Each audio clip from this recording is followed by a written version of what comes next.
It's another episode of the Next Fix podcast. Today we've got Scottie coming from off the grid, and we're gonna get into the details of that. But this gentleman he's decided to share some time with us, and I feel blessed. And somehow he's got like better internet connection than most of the U.S. So, but Scottie, man, hey, thanks for carving out some time here for us. How are you living out there in the wilderness, man? Yeah, really good, man. We do have fast internet. The problem is the electrical grid. I had a call earlier that like it cuts out for like maybe a second, but that requires a restart of the router. I'm working on solving that. We've got Starlink internet and we are working on solar batteries to round out the infrastructure, man. But we're living, dude. Yeah, we're gonna get into the details about why does that matter, how you ended up there, and I am a huge proponent for adventure. I think that's what the Creator has called us to. I think it's one of the highest callings, and here you are. You're definitely in the mix, man. And so, well, before Starlink, before doing all this fantastic work, what did it look like when the train came off the tracks for you, brother? That's what we want to know. We want to know about the comeback story, and that usually has some kind of a catalyst that wasn't so great in the past. Yeah, great question. So I grew up in North Carolina on a farm, basically, very religious, fundamental parents. And that didn't really resonate with me. So I left as quickly as I could. I joined the military. I went to West Point, served as an officer, actually got posted in Alaska. And that was really amazing because I was in the middle of a community. I knew who I was. I had an identity and I had a purpose. Problem there is the military has a heavy drinking culture. And so we don't talk about, what's going on with our lives. We just shut up and drink, basically. Right. Scottie, I want to unpack real quick because I'm not positive everybody knows what West Point is. I have like an idea, but from what I understand, it's like one of the top military schools that exists. Am I right? Yes. Depending on who you talk to, it is the top military school. But it's the U.S. has 4 academies, basically: Air Force, Coast Guard, Navy, and Army. And so West Point is the Army Academy. You can't just show up and get in. You have to be either nominated by the president, a representative, or a congressperson. And it's a very, very difficult application process. So I spent the majority of my teens getting into that. And it's 4 years, pretty grueling experience.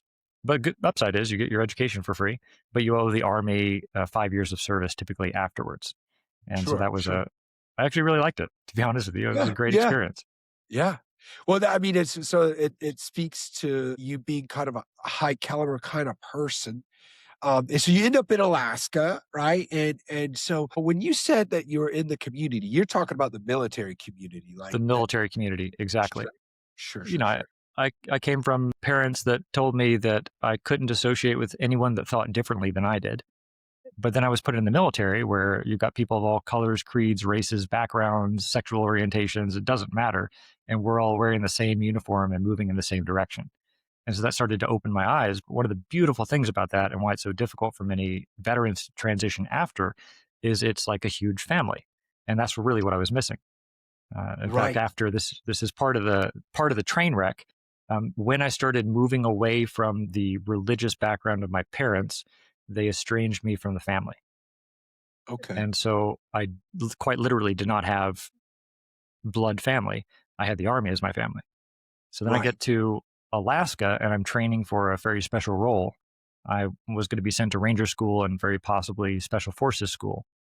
So I was out in the middle of the wilderness at 40 degrees below zero, got ferry lost, and froze off a couple of toes. I very nearly lost half my foot. Had very, very bad frostbite, nearly lost my fingertips. It sidelined me for a year while I recovered, and that meant that I had to be medically retired from the military. So I've trained for 4 years at West Point. I've been 3 years in the Army, and I thought this was like I got my life path, my career, my community, my family, boom. Everything was stripped away in an instant. Okay, so they kind of like, respectfully boot you out, right? And I'm imagining that this is where you get out, you don't have your blood, and now you don't have your community, and I can see the writing on the wall here. It's got nasty. Yeah, I'm a young Army officer, 23, I think, by this point. I developed a heavy drinking habit to cope, and now I've got a bunch of guilt, survivor's guilt. I'm piled on top of that, and I don't have a place to land. Pick the worst possible job ever. I was hired as a oil and gas salesman for chemicals. And the Okay. oil and gas industry like operates like old school sales. Hand Scotty a Okay. credit card, go get them drunk, sell them chemicals. I turned out to be very good at it, but it was Right. the worst Right. possible thing for me, man. So here I am, a functional alcoholic without family, drifting around, and I'm just absolutely miserable. And the train wreck fall moment for me was, okay, I tried the religious route. That didn't work. It didn't resonate with me. I tried the military route and I don't have access to that anymore. And now I've tried the route of what everybody tells you you're supposed to do, which is get a nice job, nice car, nice partner, nice apartment. Done. Check. Right. I'm still not happy. What the hell's wrong? Right. And Right. and so I'm systematically checking the box of, okay, well, who tells me I can be happy and how I can do that and how do I do that? Well, my next foray was into entrepreneurship. So I started working online, building marketing companies. I became a programmer and I actually hit it big. In 2017, I coded a company in my basement. And within 6 months, we were doing 50,000 a month in profit. I was like, I have made it.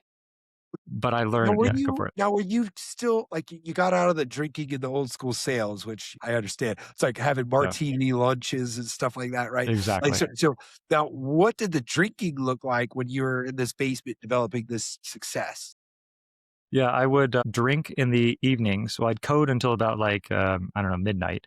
I'd drink until about 3. I'd wake up at noon and I'd return to coding. And it was Right. actually because I really loved that business. And for the first time in my life, I felt that I had something that was actually going to go somewhere. And so that actually helped the drinking for a little bit because I had sort of a substitute for purpose, You right? had a pursuit. Right. Okay. Yes, Okay. I had a Right. pursuit. Yeah. That helped. The problem was that one of the reasons that I was drinking was because I was trying to cover up and cope from all the trauma and lack of actual stability in my own life. And Right. any of the entrepreneurs among your audience will probably resonate with the fact that in order to carry that amount of power, business, money, finances, you have to have personal stability in your life. And I didn't have that. Right. So So we you're still got to the, yeah, kind of marching along without any real connection as exactly. far as relationships because the family's still out of the picture. Yep. Family's still out of the picture. I was having some girlfriends, mostly in the sense of I was trying to substitute this idea for family, but no one ever measured up to what I thought I needed. And I just honestly was not the person to attract a good mate into my life. You know, it took me a Sure. long time to figure out like, why am I looking for the right person? Why don't I just become the man that the right person needs? And then let Right. it happen from there. So the business ended up just absolutely spectacularly running it right into the ground. And so now I've got nothing. And I've tried entrepreneurship, I've tried everything. I don't know why, but Colombia had started to call me at this point. And so The I was, country. The yeah, the country. country. Yeah, I heard about Colombia. I just feel a certain thing. I should also throw in here that I had become part of a way of recovering from my frostbite injuries. Like I don't have most of my big toe and I don't have part of the one right next to it. Kind of useful for stability. I started dancing salsa. I became a semi professional salsa dancer for 7 years. I I love it. I love a Surprise. semi-professional salsa dancer. To have that, like, in a resume, it's like, "Huh, what Yeah. about, Huh. like, a semi-professional?" Which I don't even know what how does semi-professional, like, I don't even know. In a nutshell, semi professional means that you're good, but you're not good enough to get people to really pay you. Sure. Sure, so you might win a contest and make a few hundred or something, but, Yeah. right, Like I sure, never sure. actually won any money on it. And if you calculated the amount of money I spent on drinking while I was doing the salsa dancing, I lost my shirt, man. So I Dude, did some alright, so hold on, competitions. I'm putting this together here, Scotty, right? Like, here's you, right? You're a military dude with 8 toes. You come waltzing in, you belly Eight up and a to the half. bar. 8.5. Yeah.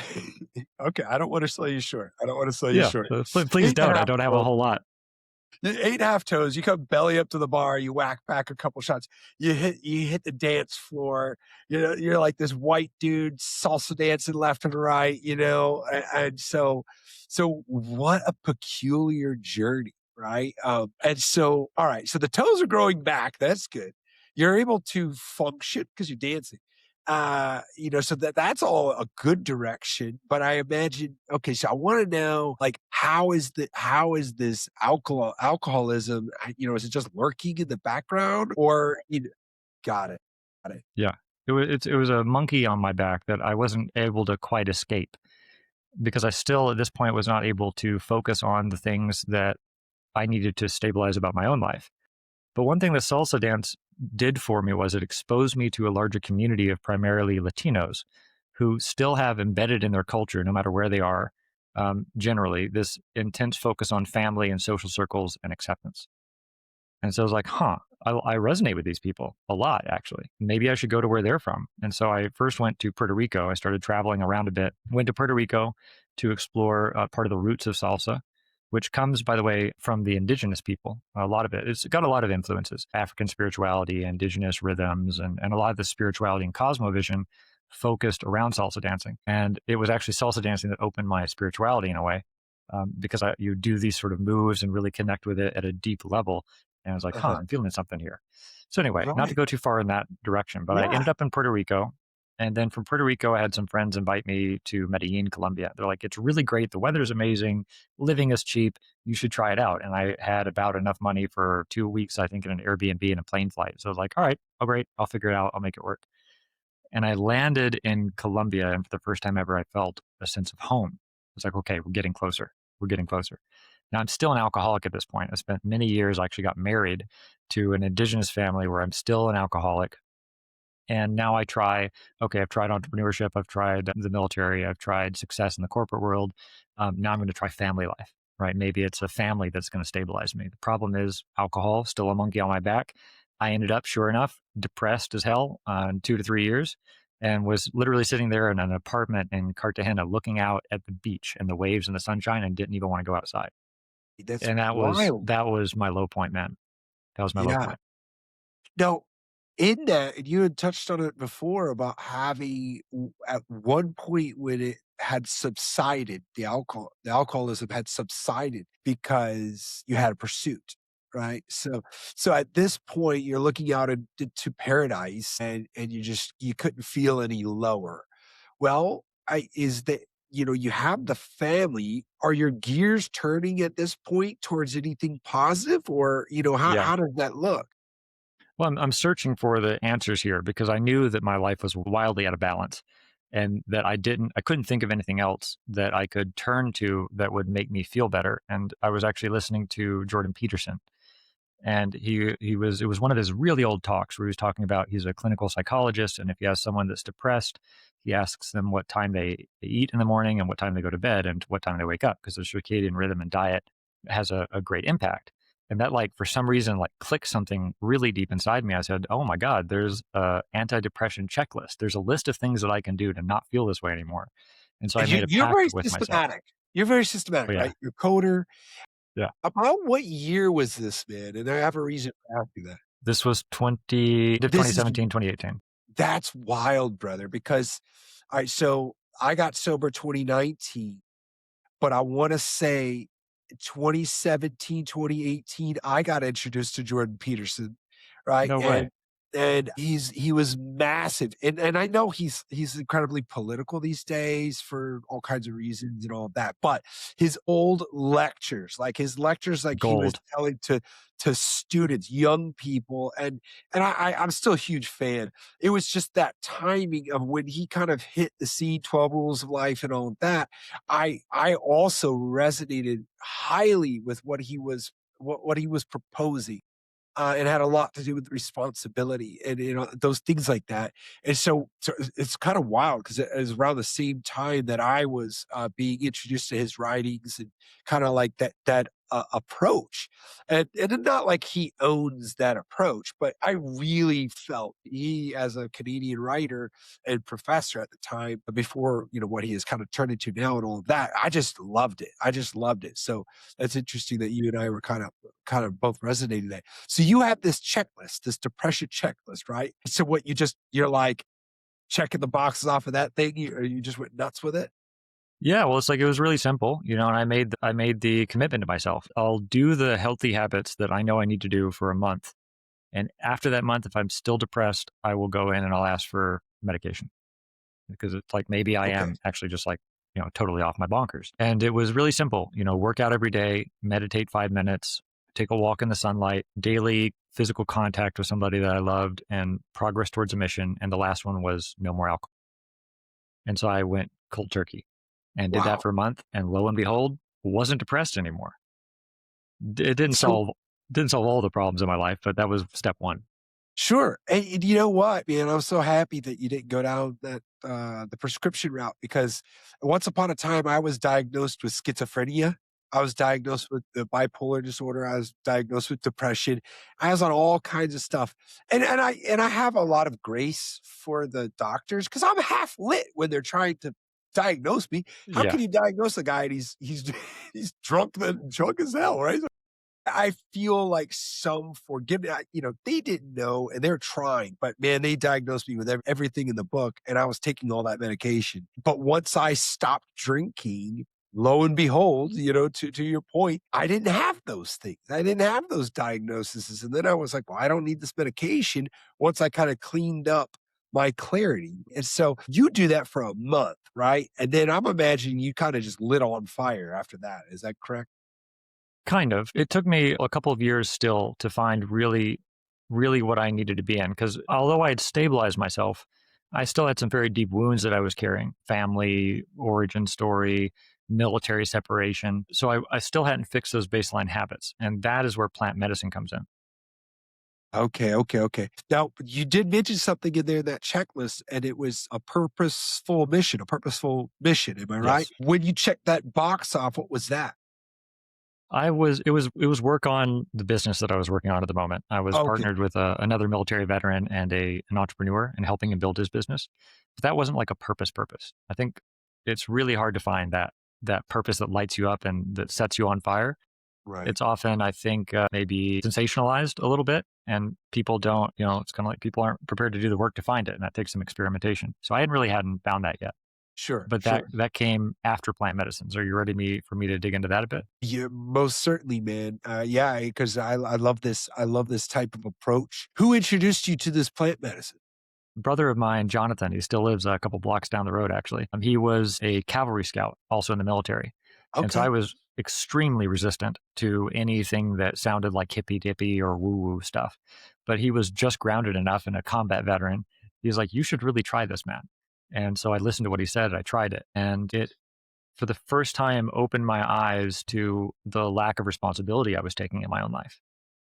I wasn't doing deeper work. I wasn't actually progressing, I was managing. And so, yeah, I cut out alcohol, but have I really found the family that I'm supposed to support? Have I really found my mission and purpose in life? No, I haven't done any of that. What's holding me back? Well, I might not be coping with alcohol anymore, but I'm coping in other ways, right? So it really sort of dumped this idea of I have to be responsible now and integrate my own life. And so I started apprenticing with various indigenous elders here that were, one lady, for example, is running sweat lodges. It's a northern tradition, Mexico and the U.S. So I apprenticed under her for a couple of years. I started helping in ayahuasca yahe ceremonies, and every step of the way got me a little bit closer to my purpose. I cleaned up my life. I saw my friends who had a stable marriage and a child. I was like, I want that, and the medicine said, well, become the sort of man that deserves it. Ouch. Okay, yeah, great. Oh my god. Okay, fine. I'll do that. yeah. And so I got to work. And it took me a couple of years, but I attracted in the amazing wife that I have now. She's a medical doctor and deeply studied in Eastern medicine, and she's also Indigenous here from Colombia. So I married into Interesting. an Indigenous family. Like really interesting, right? Um, Right. Yeah. Now, where and did you yeah, meet her? Was she, if she was practicing, you said Eastern medicine, right? Like I yep. imagine. So, Eastern and you medicine, met and her also she was there. still working at a hospital at that time. So the elder that I was apprenticed under, Abuela or grandmother Gloria, she was holding her ceremonies at my house. And so I would very often like she had an open invitation. She'd walk in, she'd do her ceremonies.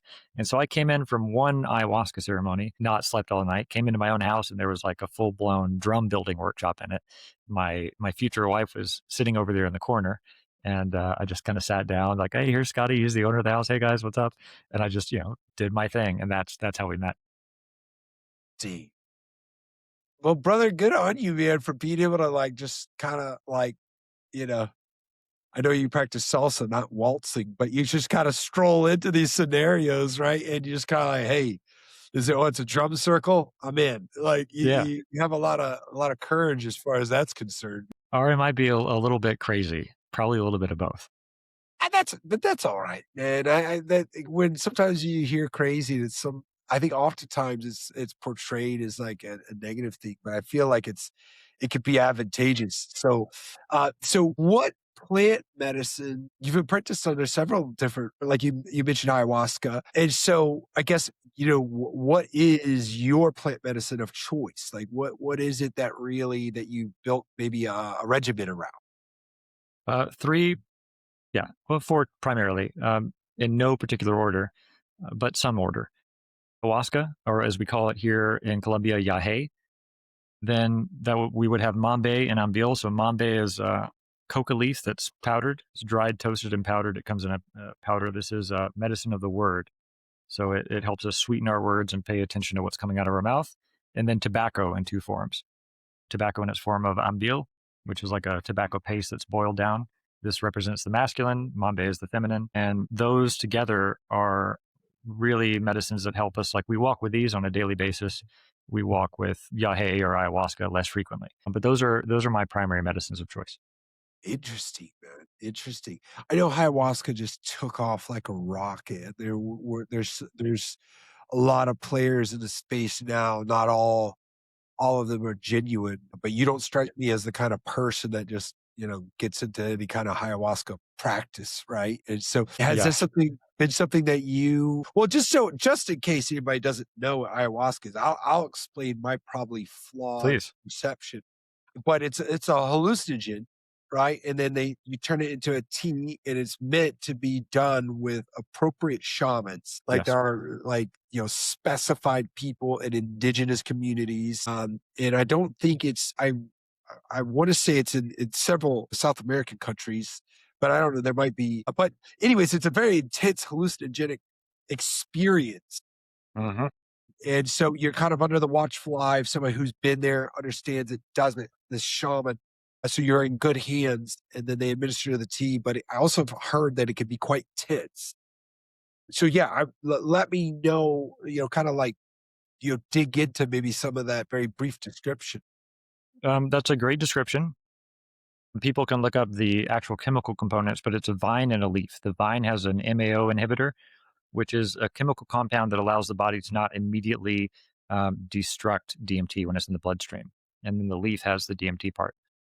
You're right. This space and ayahuasca in general has blown up, and this is a lot of the work that we're doing. Like our community doesn't offer ceremonies at this particular moment because what we realized was after a lot of work and experimentation and a lot of talking to our elders and a lot of communicating with the plant itself, which we view as a spirit, people were coming in and they're like, okay, I've tried everything. I've tried like AA, I've tried, therapy, I've tried ketamine, and tried this and tried that. And a lot of people come in with the idea that ayahuasca is this thing that's going to like magically fix their life. No substance that's going to magically fix your life or make your trauma go away exists on earth, full stop. What the elders will tell you is that the real ceremony that matters is a ceremony of your everyday life. So it doesn't matter if you are a Christian or if you're AA practitioner, or if you meditate or do yoga or take plant medicines. There's no one path that we see that works for everybody. Everyone has to find their own path. And the only thing that matters is how do you live your life? Okay. You also hear integration as a buzzword a lot. I got to integrate what the medicine's telling me or integrate this. Most people think that integration is understanding what the medicine is trying to tell you to do. And I think that integration is actually applying the lessons of whatever modality you're using and actually changing that in your real life. So it's kind of like if you go in AA and you sit in the meetings and you don't follow what it teaches or follow the program and you pick up a beer bottle as soon as you leave, you're wasting your time and you're a hypocrite. So like, what are you doing? Stop that. Sure. Well, what comes to mind is like repenting, you know, Yes, and that's a religious buzzword, but if you dig into the meaning of it, to repent is to change, right? exactly. It's like Right. you acknowledge the issue, you acknowledge where you have fallen short, which sin is to miss the mark. It's actually a term for when you miss the bullseye in archery, right? You've sinned, you've missed the mark. So you're not on target. You acknowledge that, but then you change what you're doing. That's the repentance. Exactly. So, and I think, it's kind of lackadaisical to say, oh, I repented for that. Well, how much have you changed since you've acknowledged it? You've said sorry, but now let you go home and do the same damn thing. Because if you are, you haven't really repented for whatever the hell you're talking about. Yeah, Man, I really love that you're because this also leans back into what you had said worked for you, the Yeah, responsibility, picking up the exactly. responsibility, and then becoming the man who has the family and deserves to have a family. Yeah, like, can I ask if are you a Christian? I am a Christian. Yeah, yeah, This I really would love to share this with you if I can. I spent a lot of my time as an atheist when I was going through the military and the separation from my parents and their particular worldview. I carried a lot of anger towards God and Christ and the Christians in general. It was plant medicines that brought me back to an understanding and a relationship with God yeah, in a very profound way. I now sing like a lot of the songs I sing. I'm a guitarist and musician. I sing a lot of songs about Christ because there's been a lot of influence that Christianity has had in these traditions. And if you talk to many of the elders, they are believers in Jesus. They are believers in God. And it's a really beautiful full circle of where I came from running away from religion. I still run away from religion, but running away from a relationship with God, which I think that Christians would agree is the thing that you're really after. You know, is I think it was on Isaiah. One thing that my scripture study a long time ago told me: "Seek me, and you'll find me if you seek me with all your heart." And that was my commitment with the Creator. I will seek you with all my heart, and I know that like nobody can tell me what this is, or I have to find you for myself, and I did. And yeah, interestingly, plant medicines was part of that. And on yeah. the indigenous perspective, what you said about repentance is very true. And what I'm saying about integration, you could say the same thing because repentance, as you mentioned, is not just feeling you're sorry about a thing. It's I'm going to change this and I'm going to actually demonstrate it, which is the point that we're getting at with Okuyai, which is it doesn't matter what you say or what spirituality talk you can talk about. It only matters how do you live in your daily life? How do you eat? How do you sleep? How do you treat your children? How do you raise your family? How do you treat your community? And is your own life ordered? Kind of like 12 rules of life, right? Sure. And that's what we're about. And You gotta slow down a little bit yeah, for me, sorry, brother, sorry, and my I'm bad. no well, just because you I went get so over. excited. Yeah, hey, I know I'm pumped too, brother, and it's a blessing. And I always got to be mindful, and that's why I come in delightfully ignorant, right? Like I want to ask questions because one, you mentioned the name of what your program is. When I say program, you're probably going to have to specify better than that. But like your organization is Okaye. Gosh, I'm just going to Oko butcher yai, Oko I. yai, oko yai, oko yai.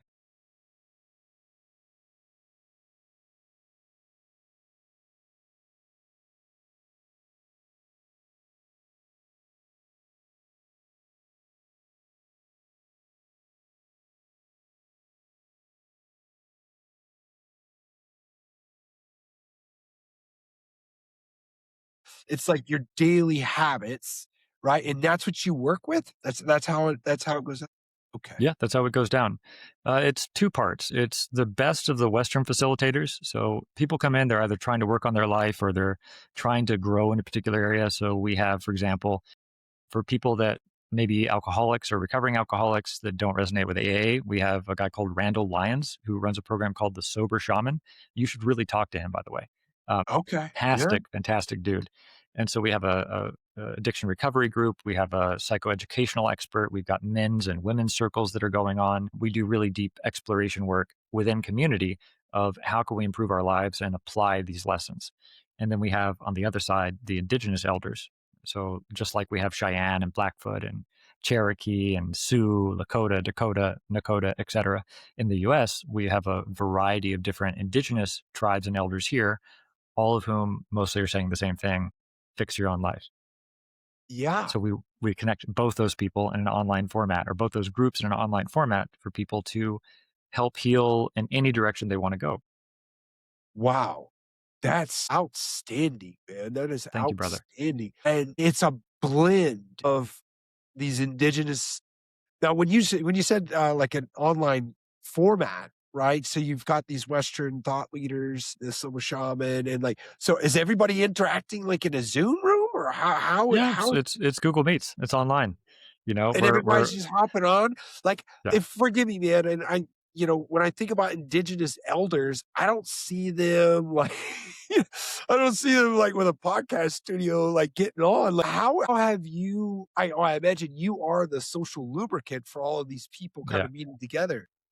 So far, yes. Although I'm looking forward to the day when I'm not the center point. But right now, yes, that's part of the reason why it's so exciting. because Yeah. this has never happened before. But if you actually, like, I've lived here with elders. And so I was talking with one of our elders. They come from the Wiwa people, which is like the Colombian Andes move and meet in one of their three offshoots. They meet the sea in Santa Marta, Colombia, which is like you've got mountain on one side and a beach on the other, huge change in elevation, absolutely gorgeous area. And the Wiwa people are part of three tribes, no, four tribes: the Arhuaco, the Kogi, and one other that I'm forgetting. But basically, when the Spanish invaded, they're like a whole bucket of nope, and they went up the mountain and lived on the glaciers for a while. So if people hear about like the lost city of Colombia, that's part of that group. Now, recently, they came back down off the mountain because they said humanity is fractured and we're destroying things. And so, like, we got to help those people. And so, their intent mission is we got to start dialogue with other nations. We got to help people understand how to live better. And we have to restore balance, a respect for nature, and a harmony with our creator above. And so, that's what they're coming to do. Right now, And then that's how you ran into them? Like, yeah, they've, like, set course to change the world for the better. yes. They come out and they find you with all of your glorious 8.5 toes. Yeah. That's like by the way, most of the elders that I've ever met also have this message. Like all the indigenous are getting the same message at the same time in this part of the world, more or less.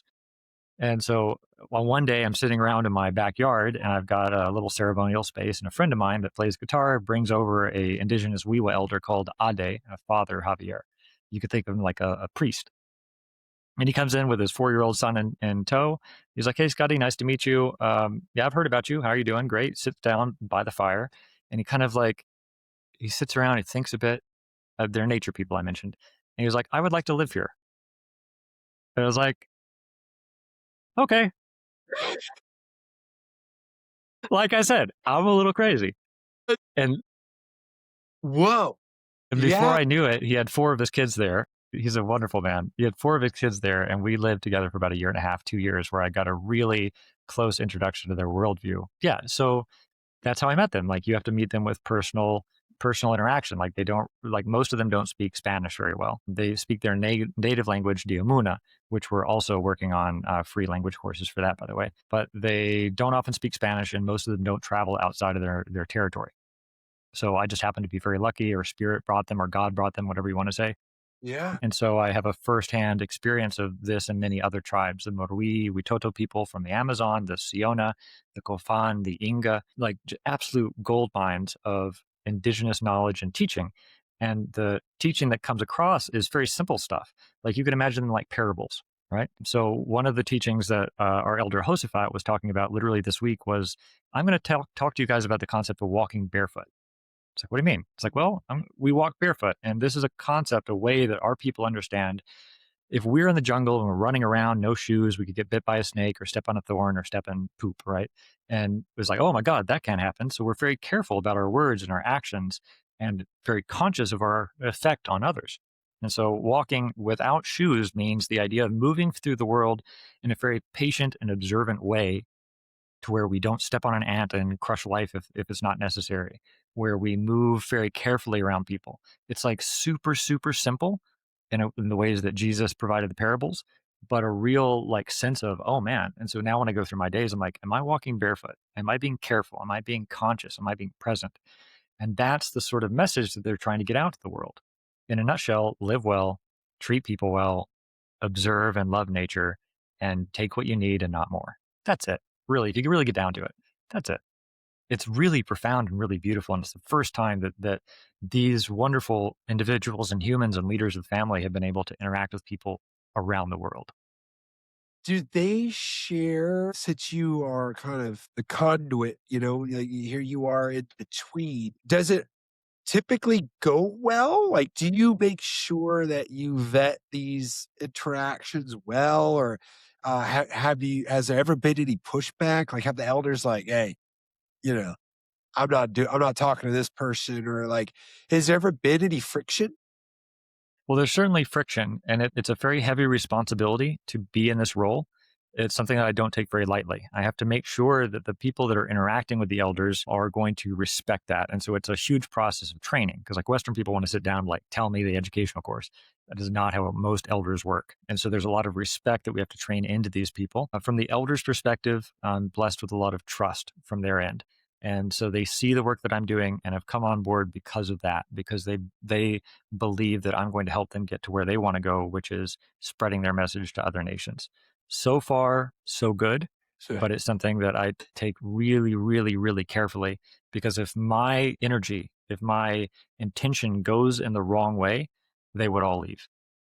sure, sure. That's what I was kind of like wondering, because Western guys, much like myself, like I can stick my foot in my mouth so darn fast, like That's okay. They also have they have a tremendous amount of patience and love for people of other cultures, and they realize that this is translation. Like, I'm also mostly there on all of the calls, right? So I'm sort of a live translator. We've got Google Meets has this automatic AI translation, so they speak in Spanish and subtitles appear in English below. It's not perfect. It's like 85% there. And also the elders speak in like a roundabout way a lot of times. So I sort of pause every couple of minutes and translate. And then after that, we spend a lot of time subtitling and translating the videos so that when we publish them, other people can learn from them and be on the same page. it's how many languages do you speak? And do you speak their dialect? Do you speak their I don't speak the Diomuna dialect. I don't speak any other Indian dialects, although I do have some working knowledge. But like I said, I'm developing a course for that. I speak English, obviously. I speak Spanish fluently, and I speak passable Russian, which I studied at West Point. it's Rush? It's the semi-professional salsa dance. Yeah, I'm probably being a little bit exaggerating in that aspect. I probably don't speak much Russian at all. I haven't used it in 20 years. It's hey, look, man, it's more than I know. And so yeah, this is so wildly cool, man, that you're in there doing that. And in the meantime, you've developed yourself, gotten over your own, like you had said, alcohol was a monkey on your back, and it kind of like, and I could tell that you're on fire with this. Thanks, man. It's so amazing. Give me like a little bit more of like what the structure looks like, and like how do you interact with people? How do they get involved? I'm imagining there's several layers here, right? Like what's the most common way that you kind of bridge that gap or have people be a part of your community? Yeah, well, most of the stuff that we do, we just give away for free. We have a series of courses. We have an online community. Anyone that goes to our website, ociyai.com, hopefully if you can put that in the notes, Yeah, that would be yeah, yeah, awesome. yeah, for It's sure. free, right? So come on in. We've got an email list. We do our best to share positive things and lessons. And if it resonates with you, then there's an opportunity to consider what we call the ancestral coaching container, which is that's where you get access to the elders live. You can hop on the meetings. We've currently got like 9 meetings throughout the week. We record 9 in a those. week. Yeah, 9 in a week. It's this idea of what we're building is, imagine a online grounded indigenous led university. That's what we're doing. Okay, And so it's okay. like, come on in, because you're going to identify with different teachers at different times for different reasons.